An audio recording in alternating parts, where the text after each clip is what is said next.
Bonjour à tous, bienvenue sur Twitch, c'est Ken Bogard. Et on va voir si les gens ont sur Street Fighter 6 aussi compris que la garde c'était arrière. On commence avec Tokido contre Akua. Akua qui va jouer JP et Tokido qui semble définitivement s'être focus sur Luke, un personnage qu'il jouait du coup en fin de Street Fighter 5 et qui est un excellent perso dans le jeu. JP aussi est pris pour être un des meilleurs persos du jeu à l'heure actuelle, mais c'est un personnage, on va dire, très de connaissance, très de match-up, donc immense zoneur du jeu, il a des installs, donc vous voyez ici, il fend les airs, il fait créer ce qu'on appelle une Windows. Avec sa Windows, il est capable soit de se téléporter, soit de tirer son Psycho Power.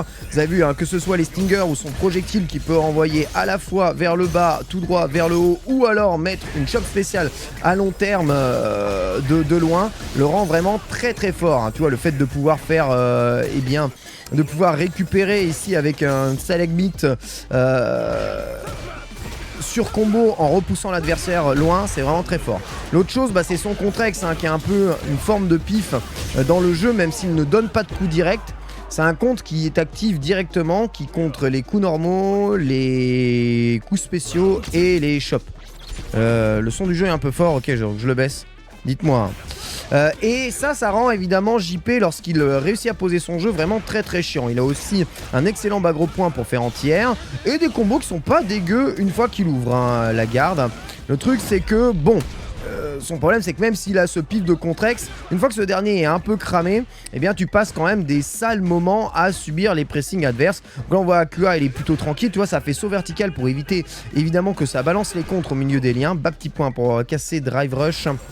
Et là il remet X Windows, hop ça tire, il peut récupérer évidemment derrière ça. Gros point Boulex, et là il remet un stall, boule, hop là, il met directement Baba. Le Baba c'est vraiment très puissant. Et tu vois, ça c'est un compte qui a contré la shop. Et derrière, il met les Psycho Bombes. Donc vous connaissez le principe des Psycho Bombes. Ce sont des bombes, des projectiles qui te suivent et qui explosent au bout d'un moment. Il va essayer de mettre ici, hop là, des installs un peu partout. Donc ça c'est sa level 2 qui permet un peu de mixer. Il s'en est servi surtout pour repousser ici Tokido, qui en chie pour avancer quand même. Saut moyen pied, par contre là pas d'anti-air. Et en bourrant les bas petits points, Tokido s'en sort plutôt bien. Le Baba Yaga, c'est ça. Mais même si évidemment ça a l'air vraiment horrible, faut bien comprendre que JP a quand même un recover énorme sur l'ensemble de ses coups. Donc si t'arrives à passer au travers son zoning, c'est gratuit man. Mais voilà, faut passer à travers son zoning. Maintenant, il est un peu plus solide qu'un Dalsim par exemple lorsqu'il est au sol. Parce que déjà il a le Contrex là qui l'aide. Mais tu vois, quand tu fais ça, Baba dans le vent, regarde ce qu'il va bouffer.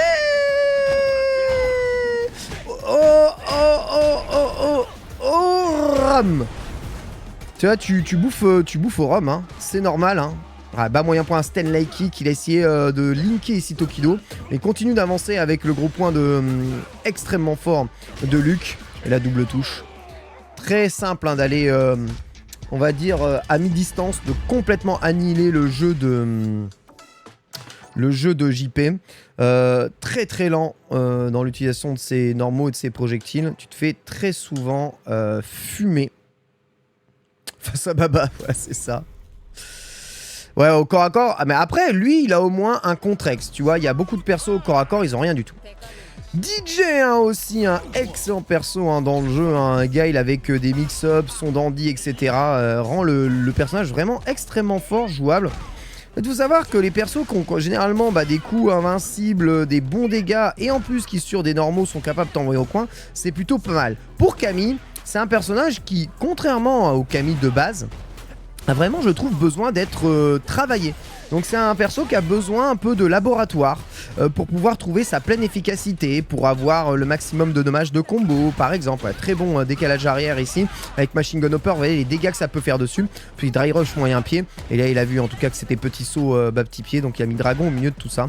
Très bon saut vertical gros pied encore une fois, qui prive ici de l'avancée et de la prise de position de Mago. Mais Mago remportera quand même le match derrière ça. Ce gros pied, ça touche loin. Derrière, strike, bout du pied. Faut bien toucher bas. pas grand chose à faire là-dessus. Il a essayé d'appuyer sur eh bien, pari. Notez que le pari est intéressant. Il n'y a pas vraiment de buffer sur le pari dans le jeu. Donc n'essayez pas d'appuyer sur pari au bon moment lorsque vous récupérez de la garde. Laissez juste appuyer le pari. Le pari va naturellement sortir si vous laissez appuyer les boutons. Ça c'est assez important parce que si vous gardez et que vous essayez d'appuyer sur les boutons au pile poil au moment, comme le pari n'a quasiment aucun buffer, si vous n'appuyez pas lorsque vous êtes disponible, lorsque le pari est juste disponible, c'est-à-dire à la frame près, bien souvent vous n'allez pas réussir à sortir le pari, ou alors eh bien le buffer de moyen pied va sortir avant le buffer du pari. Ça c'est un truc assez bizarre qu'il faut comprendre. C'est aussi du langage très barbare. Mais globalement, quand vous appuyez sur pari, vous faites moyen pied plus moyen point. Les pieds sont toujours prioritaires sur les points. Donc si le pari sort pas, par exemple quand vous êtes en burn out, lorsque vous appuyez sur moyen pied et moyen point simultanément, c'est toujours moyen pied qui sort. D'accord? Donc imaginez, vous êtes baissé, vous êtes en garde, vous vous protégez de coups et vous essayez d'appuyer sur pari au bon moment. Le pari n'ayant aucun buffer, eh bien si vous ratez votre manipulation de pari, c'est le bas moyen pied qui va sortir. Et ça peut être dramatique dans des situations où vous voulez absorber un coup et vous risquez de faire un coup normal. J'ai même pas vu qu'il y avait une bagnole qui se baladait ici au fond. Donc faites très attention, il suffit de laisser maintenir pari pour qu'il soit immédiatement actif dès que vous êtes dans le recover. Charge bien le dragon. C'est une des grosses particularités ici de Camille, c'est qu'elle peut charger la plupart de ses coups. Donc Spiral Arrow il me semble, Cannon Spike aussi, Stand gros pied pour mettre Burnout. Et là dragon, regarde le décalage. Par contre les dégâts du dragon sont ridicules. Ouais, bien joué, ça il l'a vu. Je sais plus ce qu'il a essayé de faire. Spine Knuckle, c'est ça. La Spine Knuckle il va prendre la max et en plus je pense qu'il prend voilà, le finisher en plus. Regardez les dégâts notamment sur la barre de drive, c'est assez fou, ça permet de récupérer peut-être. Non, il a touché le coin. Stun, au revoir Salabada, on va mettre toute la barre 1 pour tuer. Dès que ce combo il tue à la fin sans évidemment aucune barre de drive, le drive est utilisé juste pour le drive rush. GG Mago qui a une Camille très très puissante. C'est quoi l'intérêt de se relever en pari au lieu de bloc? En fait, si jamais ton adversaire essaye de faire des coups que l'on appelle meaty, donc vraiment timé sur toi, le pari à la relevée peut très souvent se transformer en perfect pari. Et te redonner un avantage énorme vraiment dans le match. Donc c'est très important. On va revoir le match revanche ici de Tokido et de Aqua. Merci beaucoup LOL Samurai. Est-ce que moi je peux diriger là, les man? Non, je peux pas diriger les man. Et moi c'est ce que j'observe. Enfin, avant de m'exciter sur JP, parce qu'on a tous probablement joué contre des JP qui vous ont zoné à l'infini, mais bon... Sincèrement, quand t'as joué contre Sagat de Street Fighter 4 et quand t'as déjà joué contre un Dalsim puissant, genre dans Alpha ou même dans Street Fighter EX, sincèrement, JP, pardonnez-moi, c'est un peu de la branlade. Tu sais que ce genre de perso, tu vois, Tokido, il met dans les babas le pari, tu vois. Donc, il a quand même un moyen d'approcher assez craqué. Ça met pas au sol par exemple, Et même si la window est super chiante, voilà, Blockstone il est trouvé. Et maintenant JP il doit gérer des Blockstone. Il est pas bon pour gérer des Blockstone, des décalages avant, des décalages arrière. Par contre très très bon ici, bas gros point. Et sur vertical petit point. Sympa ce coup de zoning, voilà. Une seule boule lue et paf. Hop là, flash knuckle, ce moyen, flash knuckle dans les airs. Et là on remet level 1. Et il met level 1 pourquoi? Parce que ça permet, voilà, de setup shop juste après. Le bas petit point, il sert juste à timer sa shop. Et là il est dans un loop de shop dragon. Il aurait pu le mettre, il a raté sa manip là, Tokido. Mais normalement c'est dragon lorsque JP essaie de sauter pour passer de... Pardonnez-moi, de l'autre côté. Donc c'est pas oufissime.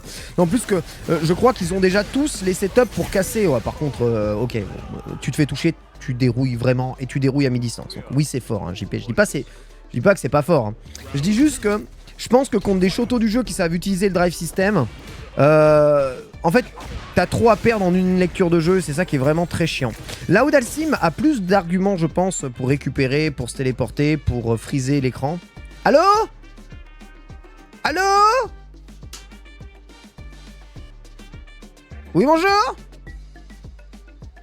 Oui, bonjour, c'est Ken Bogard. Enchanté d'être avec vous. Je veux commenter le replay des matchs de professionnels. Ah voilà, parfait, impeccable. c'est bon, c'est de retour. Je ne sais pas ce qui s'est passé, peut-être déconnexion serveur. En tout cas, on est de retour. Voilà, Contrex. Et voyez, Contrex, ça explose pas tout de suite. Hein. Cela dit, il lui a quand même mis casse-garde pour ensuite, après, faire les Psycho Bombs. Mais là, tu vois, il saute au-dessus du Baba. Gros point. Et là, il utilise le Burnout pour mettre level 1. Level 1 qui va être très utilisé. Là, dommage. Malheureusement, il peut pas faire de Drive Rush puisqu'il est là-dedans. Mais il va prendre la super level 2 en sautant. Ça, c'est super bien joué de la part de Tokido. Et en sautant, la level 2, elle a juste mis un pauvre coup de merde. Comme il l'a pris en l'air, il y a zéro setup, zéro mix-up, rien. Donc en fait, sa level 2 a juste servi à que dalle. Et là, Tokido, il en chie parce qu'il a pas de barre de drive. Ouais, bah t'es mort, hein, frère. Là, de toute façon, ça par contre, c'est un des meilleurs persos du jeu lorsque t'as mis Burnout l'adversaire. Vraiment, pas de stress, il y a Contrex, ouais, c'est un peu ça. Ouais. C'est vrai que ça te permet de déstresser à mort. Hein. Ouais, Burnout contre JP, bon, spoiler alert, il faut pas quoi. Donc actuellement, Umera Daigo est en train de travailler assez sincèrement Ken, même si je vous rappelle qu'aujourd'hui peu de monde s'est fixé sur un perso. Je pense qu'on sera un peu à l'approche de l'Evo, car je sais pas trop quel monde va au CEO actuellement. On saura, je pense, à l'approche de l'Evo quel perso sera définitif. Mais moi, je serais prêt à parier que Daigo va aller vers Ken. Parce qu'en fait, contrairement à... on va dire au Ken de Street Fighter 4, tu vois, ou au Ken de Street Fighter 5, je pense que ce Ken joue beaucoup plus neutral que les autres. Tu vois, avec beaucoup de whiff punish et beaucoup de Ume Shoryu. Et ça, c'est un peu le Ken Street Fighter 3, tu vois, que Daigo aimait vraiment beaucoup. Bon, déjà parce que c'était le meilleur des Shoto, hein, Ken dans Street Fighter 3. Mais étant donné que, tu vois, il peut toujours jouer Guile, hein, c'est toujours possible. Mais j'ai l'impression que Ken va plus fit avec son style. Bon, en attendant, il faut quand même tuer Moké, hein, qui n'est pas non plus le mec derrière la pluie. Non, en plus que Kimberly va vraiment falloir la laisser sous le radar parce que c'est vraiment le genre de perso qui, même si elle a perdu son coup invincible, eh bien, est toujours en capacité de faire très mal. Tu vois, Mind Game du pari, Punish Counter, Shop arrière avec des dégâts monstrueux. Ça, c'est Blockstun immédiat, loop de Shop de Ken et un loop de Shop très fort, loop de Shop qu'il a mis en Punish Counter. Ce qui est très intéressant, c'est pas trop le Punish Counter parce que là la lecture de Daigo est super sympa, c'est juste de voir le nombre de persos qui vont commencer à mettre des drive parry dans leur jeu et dans leur relevé. Ça va vraiment à mon avis déterminer énormément les personnages, les joueurs forts des joueurs pas forts. Hein. Cette lecture du drive parry, ça peut vraiment tout changer parce que plus, même si vous êtes nerfé dans les dégâts, si vous arrivez à faire un perfect parry, il y a quelque chose qui est vraiment très important, c'est que vous allez, avec pas mal de persos du jeu, faire des combos, ce qu'on appelle les combos qui emmènent dans le coin, ce qu'on appelle les combos corner carry en jeu de combat. Et ça, c'est très très fort. En fait, le coin dans ce jeu est ultra fort parce qu'il met en permanence sur la menace du drive impact. Drive impact qui, s'il est bien utilisé, peut vraiment placer de façon très claire, oblige l'adversaire à utiliser des coups uniquement quand c'est là pour pouvoir l'éviter. Ouais, hop là, ça met level 3, je pense pas que ça va tuer parce qu'il a mis 2 lights devant, il y a quand même un peu de damage reduce. Ah, le jeu... Shoryurepa, enfin le Shinryuken putain, ouais, Drag Rush bas petit pied, vraiment à l'ancienne, un très classique, mais sur Kimberly c'est très simple de faire ça. En fait c'est ça qui est un peu terrible avec tous ces personnages là, donc Kimberly et tous ceux qui n'ont pas de coup invincible à la relever, c'est que quand quelqu'un va arriver et va te faire Drive Rush, ben comme t'as pas de coup invincible, sachant que très peu de persos font Drive Rush garde, la plupart font Drive Rush casse-garde haute, Drive Rush casse-garde bash, Drive Rush shop, t'as pas moyen de leur arrêter ça. Donc il y a 3 options, Drive Rush shop, Drive Rush coup bas, Drive Rush coup haut, que tu ne peux pas couvrir quand tu te relèves. Tu peux les couvrir avec pari, 2 des options sur 3. Mais, vous voyez le Janken déséquilibré, si tu fais pari, tu couvres 2 des options, mais la dernière te met en punish counter si c'est shop. Donc, c'est... En fait, tu te mets systématiquement dans ce qu'on appelle des Janken, donc des pierres, papier, ciseaux, défavorables pour toi. Le fait d'avoir un coup invincible, ça renverse complètement le Janken. Parce que le coup invincible gagne contre coup, que ce soit le coup haut, que ce soit le coup bas, et la plupart du temps, il gagne contre la shop. Tu vois? Donc en fait, les 3 options, le seul coup qu'il met, c'est la garde. Et quand tu fais Drive Rush et que tu arrives devant le mec, tu vas donc énormément déséquilibrer l'appui du Drive Rush garde par rapport au reste du coup. Par contre, lorsque tu as un coup lorsque tu es face à un perso qui a pas de coup invincible, sincèrement, faire drive rush coup, c'est quasiment assuré. Et je vous rappelle que si le coup atterrit, il est récompensé, puisque le drive rush va vous permettre d'avoir un coup avec plus d'étourdissement, donc que ce soit dans la garde ou que ce soit en hit, qu'un coup normal. Globalement, tous les personnages qui manquent de coups invincibles sont extrêmement pénalisés par la mécanique de drive rush. Vraiment. Et ça, c'est très très chiant. Vraiment très très chiant.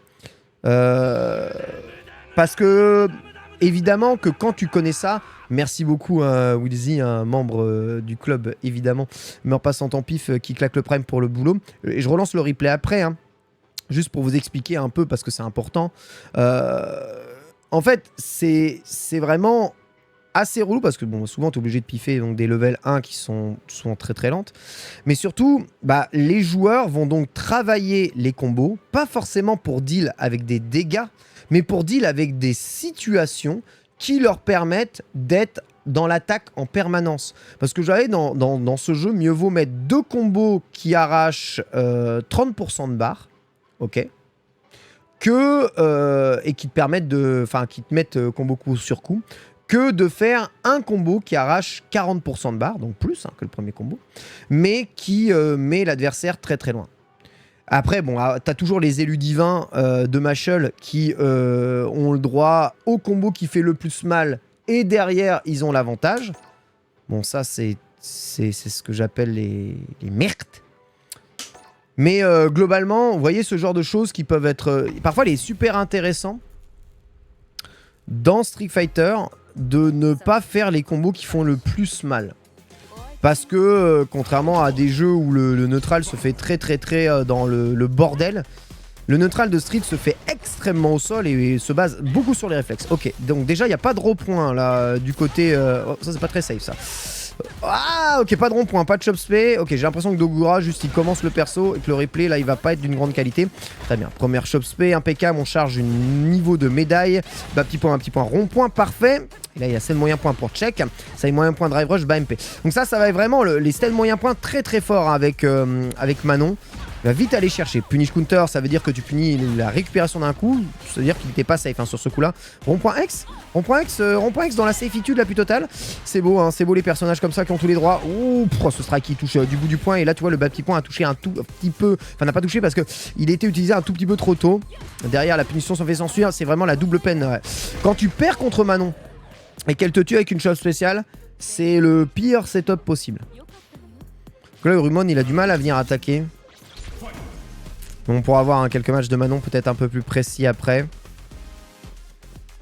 Ouais, tu vois, ça cherche la range. Attention, Manon peut aller choper vraiment très loin. Aussi peut choper certains normaux avec sa chope. Attention, Cannon Strike, très vulnérable à l'anti-air de Manon. Je me rappelle son rond-point qui est vraiment... voilà. Son full moon kick. En français. En français, en anglais dans le texte, je veux dire. Toujours servi par Cannon Strike, mais il n'y a rien de très menaçant. Par contre, ça, dès que le scène moyen point passe, hop là, level 4. Voilà, donc là, on est déjà un peu plus embêté quand la bise fut venue. Niveau 4, Manon, avec un round contre toi, il faut forcément maintenant jouer d'une façon à ce que la chope ne rentre jamais. Donc vous allez voir énormément, à mon avis, Orumon sauter. C'était pas safe, cette balle était à la bonne position, mais il rate encore ses timings de Mitty, c'est pas très fort. Et là il charge évidemment, ah non, chop simple et c'est le décès. Chop simple, chop PX.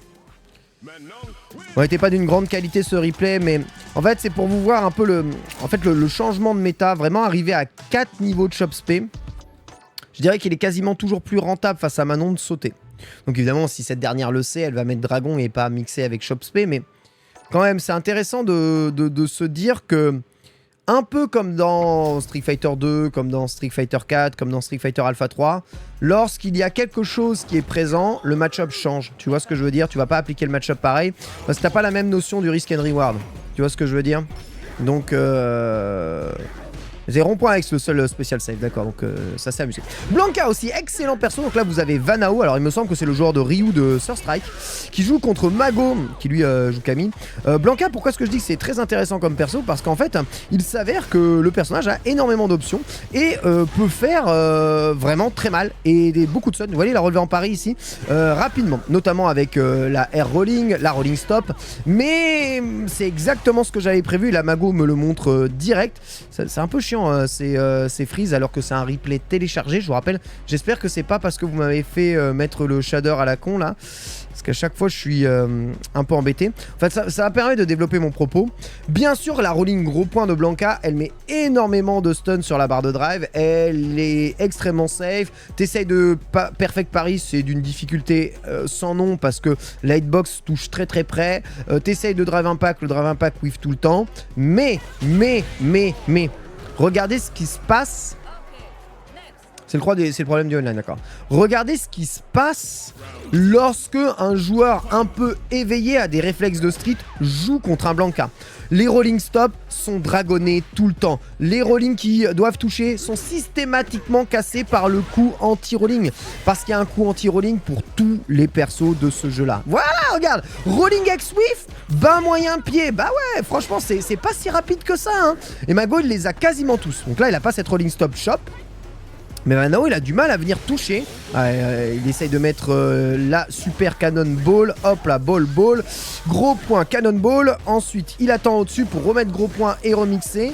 Ça c'est safe, tu peux pas taper. Et du coup il a pris counter hit. C'est safe, il counter hit sur gros point. C'est-à-dire qu'il était à mon avis très positif. Le gros point étant quand même un coup assez lent. Il est allé ramasser ici le pauvre Mago. Désolé, il y a pas mal de pan serveur en ce moment. Parce qu'ils sont en train d'un peu de reboot les serveurs et qu'à chaque opération, ça frise mon replay. Mais le truc, c'est qu'il a pas fait de gros dégâts. Par contre, ça, c'est très fort. Hein. La shop spé qui est le bon. Hein. C'est un peu ce qu'on appelle la shop du dauphin, hein, sauver Willy. C'est vraiment le sauver Willy. Hein. Ils lui ont donné un sauver Willy. Mais d'ailleurs, c'est pas la première fois qu'il a un sauver Willy, hein, de toute façon. Il avait déjà eu un Blanka. Voilà, donc la rolling gros point, vous avez vu la distance à laquelle elle met. Là, il essaye de faire rolling stop. Systématiquement, Mago, il met bas moyen point. Regardez les dégâts qu'il va manger, le Blanka, là, sur une décision de rolling stop. C'est-à-dire qu'il a juste voulu mixer, il a juste voulu jouer son perso. C'était pas de sa faute. Évidemment, ça passe contre toutes les sacs de la terre, mais je vous jure qu'à haut niveau, Blanka, ça va se faire éteindre très rapidement. C'est vraiment le genre de perso efficace contre les sacs. Ça a toujours été ça. Mais dès que les mecs ils ont taffé le match-up, il peut pas rolling. Donc comment tu t'approches avec Blanka quand tu rolling pas? Tu as les dash spéciales ou tu as les décalages et tu dois t'appuyer sur ses normaux. Mais comme c'est un personnage qui joue essentiellement à charge pour faire les gros combos, et bah malheureusement quand t'avances, bah t'as pas ta charge. Et ça c'est vraiment chiant. Tu vois, il essaye drive rush, il a le réflexe de Dragoneur. Norbert Dragono.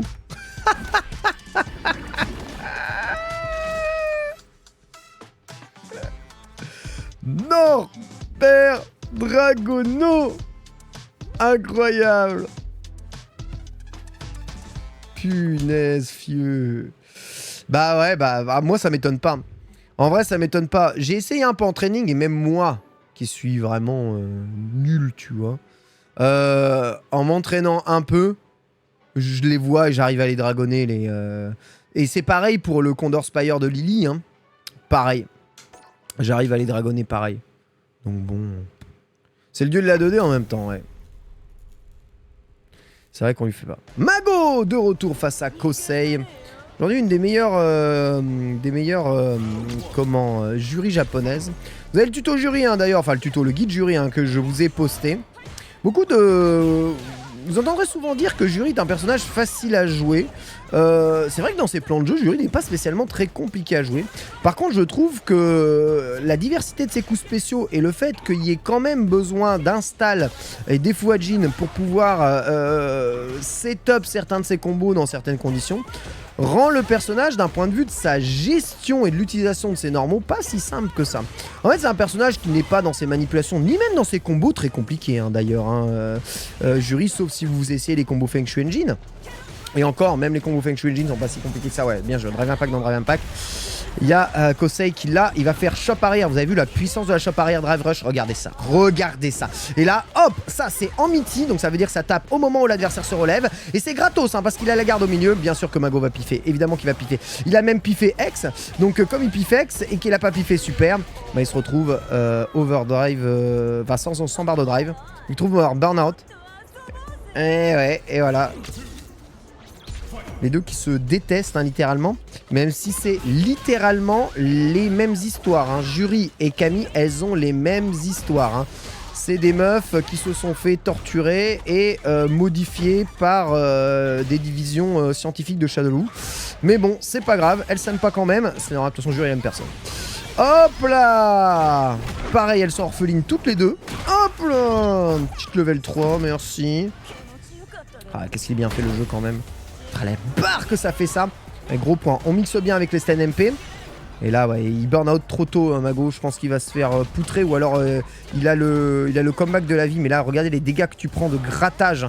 Sur... Oh, le grattage que tu prends là-dessus. Oh, gros point, attention. Spiral Arrow quand même. Quelques mix-up. Il va récupérer sa barre de drive. Non. Très bon drive impact. Hein, il pouvait pas contrer ça. Je rappelle, vous avez ni drive Paris, ni drive impact, ni rien du tout derrière. Et Kosei, il est quand même là.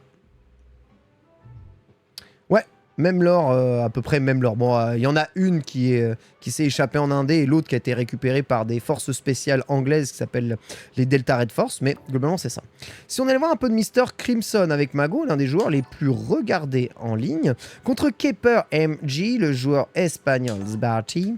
Et un match, pourquoi je l'ai sélectionné, il est intéressant parce que c'est deux matchs de gros honneurs de merde.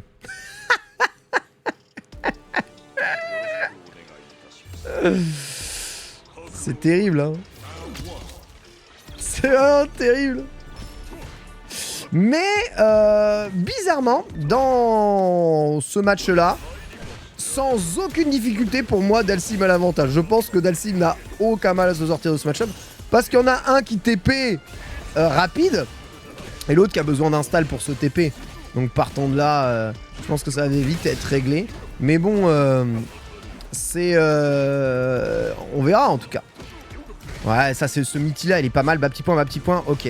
Tu t'envoles. Tu t'envoles. Et le scène petit point fait double touche quand même. Hein. Ouais, déjà en drive... il est très souvent burn-out, faut savoir hein, quand même, hein, je trouve. JP. Et c'est un joueur, de toute façon, c'est un perso qui joue assez bien dans le burn-out. Hein. Lui, globalement, ça change pas grand-chose à sa vie. Il installe ses merdes et il te zone de loin. Mais... Dhalsim semble quand même là, il peut pas tant que ça téléporter hein, en réflexe. Donc ça a l'air d'être plus compliqué que ce que je pense, hein, ce match-up. Même si j'ai vraiment l'impression que Dhalsim aurait l'avantage hein, du zoning. Hein. Là j'avoue qu'Eper, il fait pas n'importe quoi, il appuie pas sur les boutons n'importe comment. Le site est en pleine garde et Crimson qui pour le moment, voilà, Paris à peu près tout. Arrière moyen point, on en tire ça. Et même la shop a été évitée, hein, vous voyez, par Psycho Explosion. C'est dommage, hein. Quand tu as les Psycho Bombs qui te suivent et qu'après ils te téléportent, c'est chaud. Mais il a utilisé encore un contre-ex. Et ça, c'est un des gros problèmes du perso. Hop là. C'est que je trouve vraiment qu'il se retrouve trop rapidement en burn-out. Tu vois, encore contre-ex. Et là, bah, il est encore épuisé. Hein. C'est-à-dire qu'il est plus tout jeune aussi, le comptable là. Hein. Gros point, bien sûr. C'est un gros pied. Non. Arrière gros point. Vra. Allez. Yoga Flame. Trop stylé l'anime du Yoga Flame. Son animation de Dhalsim, elle est juste incroyable hein, dans ce jeu. Je trouve. Et ça fait ouais, très bon drive rush glissade. Hein. Ça passe sous quasiment tous ses projectiles à JP. Par contre là, hein, dans le vol, gros point, tu peux pas trop voler, tu peux pas trop éviter de prendre drive impact. Après, vous avez vu les dégâts sur drive impact sont pas ouf. Le truc c'est que là il va vraiment être obligé de parer, je pense, Crimson. S'il parie pas assez, il va trop perdre. Ah, drive impact contre drive impact. Ok, qu'est-ce qu'il met comme combo? Arrière gros point, Yoga Blast, balayette. Et derrière, il a évité le pif, bien sûr. Voilà, pari sur le pif. Merci. Hey, on met tous les drive rush possibles. Et... c'est parti. Gomu no. Kane. Ouais. Ce combo là que vous allez voir, hein, bas gros point, arrière moyen pied, un drive rush bas gros point, arrière moyen pied, drive rush bas gros point, arrière moyen pied. très utilisé par les joueurs de Dalsim. Non, je ne veux pas rejouer le match, pas du tout.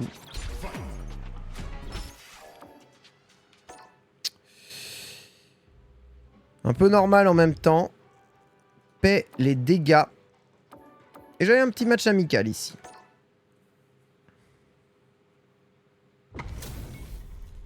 C'est toujours un zoneur, bien entendu. La fameuse phrase célèbre de Mr. Crimson. Is still a zoneur. Bon, Dalsim, enfin tous ceux qui ont déjà connaissent Dalsim dans les anciennes versions savent très bien que la puissance de Dalsim ne réside absolument pas dans sa capacité de zoner. C'est dans sa capacité offensive qu'elle résonne depuis toujours. Que ce soit dans Alpha 3, que ce soit dans 2-6. Ça a toujours été ça. Le seul Dalsim qui zone vraiment, c'est celui de Street 4. Ils n'ont jamais zoné de toute leur vie. Costume de Marissa, et oui, Versace, hein, les petits amis. Hein. Ça le fait. Hein. Donc là, on va voir. Ouais, évidemment, un Gladius chargé, qu'est-ce que ça fait mal. Derrière, je sais pas pourquoi il charge Drive Paris. Ouais, là-dessus, sur Ex Condor Spire, chargé avec un coup de vent. Tu peux tenter de mettre 360. Par contre, t'as pris le pointu et un petit scrotum. J'ai mal. Sur l'orveille, il y a littéralement rien. Et voilà, c'est ça. Relevé en pari. Tu es relevé en pari pour éviter les multi-attaques. Ça, c'est une attaque. Donc, faut pas qu'elle fasse chop, mais tu as vu? C'est ce que je vous dis. Vous relevez en pari. Ça vous donne l'avantage. Ça vous permet de faire perfect pari sur la relevée. C'est un bail, hein. Mochi, il faisait la Street Fighter League de Street Fighter 5, donc à mon avis, il va jouer au 6 aussi. Hein. Voilà, dès que Condor Dive est passé, hein, direct on charge 2 barres de vent. Sans le vent, il n'y a aucun coup qui sert à quoi que ce soit hein, de Lily. Hop là, ça c'est plus simple, donc on utilise le stand petit pied qui a un 4 frames pour pouvoir presser, et lui préfère faire combo derrière, c'est vrai, c'est mieux. Ouais, ça c'est la meilleure façon de punir les Scrotomex à la relevée, parce qu'on rappelle que elle non plus, normalement, n'est pas censée avoir de vrais pifs. Marissa, faut quand même pas déconner. Hop là, excellent confirme avec le Expire, slide la kick, et on préfère mettre Dragon. Donc c'est une Lily qui en confirme hein, ce San 2D là. Je rappelle que les deux joueurs sont français. Et que San 2D est le premier à avoir rejoint. T'as vu, le clan meurt pas sans tant pif. Alors vous le voyez pas là, mais il fait partie évidemment du dojo. Attention à ça. Et Phalanx, hein, toujours aussi fort dans le pressing. C'est safe. Oh, ok, il n'y a pas de Dimakios, donc on a le droit de sauter sans être puni. Bon, moyen point Gladius, parfait. Avec les pressings sur lesquels Lily ne doit absolument pas taper. La pauvre, elle a tapé. Oh, par contre, ça, c'est un entier raté. C'est le saut gros pied pris gratos. Hein. Par contre, il y avait de quoi tuer avant qu'elle ne se fasse toucher par le stand moyen point. Pas mal de ratés parce que je pense que sur le dernier coup, s'il avait mis le full combo drive rush, il y avait de quoi mettre la max juste derrière. C'était complètement possible.